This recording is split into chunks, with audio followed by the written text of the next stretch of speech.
Antukin ka ba? Dapat may baong ka nito. Inflatable pillow nga pala ang tawag dito mga tol. Na pwede nating ilagay sa mga bag natin. Dahil napaka-portable nga ng unan na to. Sa unang tingin mo parang hindi unan, di ba? Ang kagandahan nito, hindi mo na kailangan hipan pa. Baka sumakit pa yung panga mo at mawala na rin yung antok mo. Meron nga pala tong sariling pump. Ito yung nakikita nyong bilog na to. Gagawin nyo, tatakpan nyo lang itong butas. Meron kasi siya ditong labasan ng hangin. Pag gusto mo na siyang itiklop. Tatakpan nyo lang yan.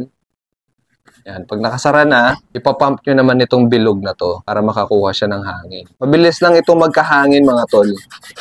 Ayan. Ganyan lang yan, pipindutin nyo lang dito sa may gilid para makapuno siya ng hangin. Kung papansin nyo, unti-unti na siyang lumulobo. Ayan, ayan.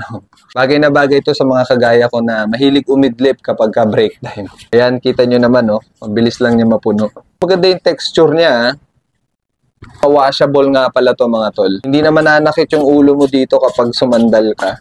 Ayan o, ang tigas na niya o. Sarap niya yakapin. Ayan o, para kang nakahiga sa malaking airbed din. Pag umiidlip kasi ako sa opisina, nakaganito lang ako. So nakapatong lang siya dito sa kamay ko. Kaya minsan sumasakit yung ganito ko. Tapos medyo masakit din siya sa ulo pagka matagal na. Kaya naisip kong bumili nito para kahit papano naman komportable tayo, no? At makaidlip tayo na maayos. Kahit naman isandal nyo lang dito, tapos ganyan lang. Ayan, komportable naman siya. Oh. Tsaka kapag umuupo ko, gusto ko meron akong unan dito sa may likuran kasi meron akong back pain. Ayan, oh, masarap siya sa pakiramdam. Nakakatulong din siya sa likod natin. Pwede nyo itong gamitin pang travel dahil nga maliit lang siya. Pag wala siyang hangin, siyang kasya sa mga bag natin na dala. Tsaka kung gusto mo na siyang iligpit, tatanggalin mo lang siya dito ulit. Ayan. Narinig nyo, sumisingaw na siya. Bilis lang niyan sumingaw. Dali lang tanggalin yung hangin. Kapag totally wala na siyang hangin, pwede mo na siyang itiklop. Pagka okay na, pwede nyo na siyang ilagay sa bag. Or pwede rin sa drawer nyo, kung gusto nyo iwan to sa opisina. This time, ilalagay natin sa bag para makita nyo. Tingnan nyo naman yung bag ko, may laman yan. Ilalagay natin siya dito. O, diba? Liit lang ng bag na to, ha?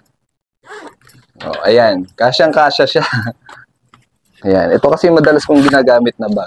So, kasyang-kasya siya. Pag gusto kong matulog doon sa pupuntahan ko, dadaling ko lang to at meron na akong unan. Kung gusto niyo naman maka-avail nito, nandyan lang siya sa yellow basket. Check out nyo na. Salamat mga tol.